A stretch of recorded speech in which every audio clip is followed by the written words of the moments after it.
He remembered how it all began. He caught himself smiling for no reason, just standing by the window, watching the evening slowly blur the edges of the city, when suddenly something clicked. He remembered. Back then, everything felt simpler. Not easier, just simpler. He remembered the first "hi," said with hesitation, followed by a pause so fragile it felt like an entire life could fall into it. He remembered how afraid he was of saying too much, and how often he said nothing at all about the things that mattered most, convinced there would always be time later.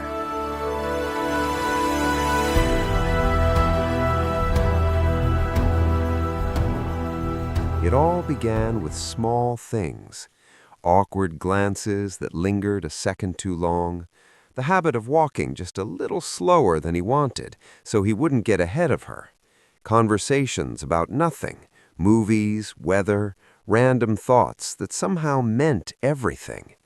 Back then, he didn't know which words would become the last ones and which would stay unspoken forever.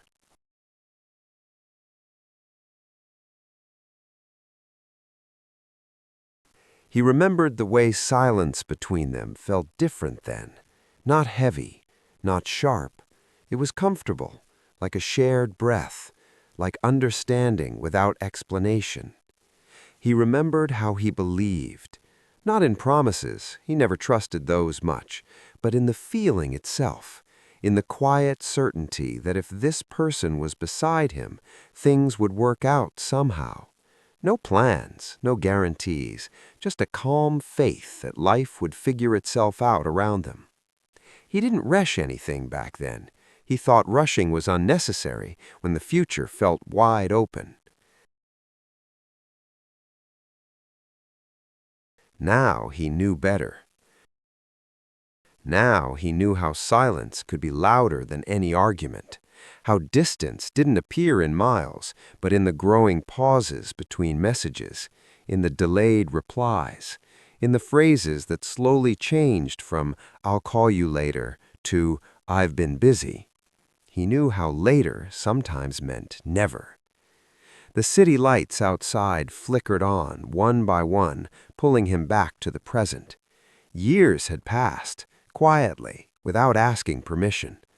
Somewhere along the way, the simple things had become complicated, and the complicated things were never discussed at all.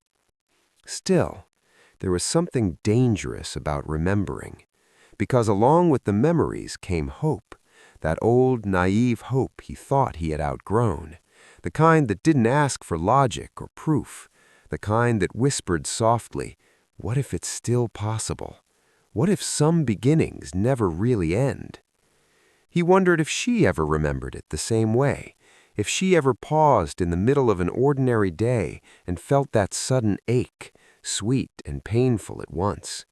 If she ever thought about how close they once stood without realizing how far apart they would eventually become. He turned away from the window. The room felt quieter now, like it was waiting for him to decide something, to reach out, or to let the memory stay exactly where it belonged, in the past, untouched.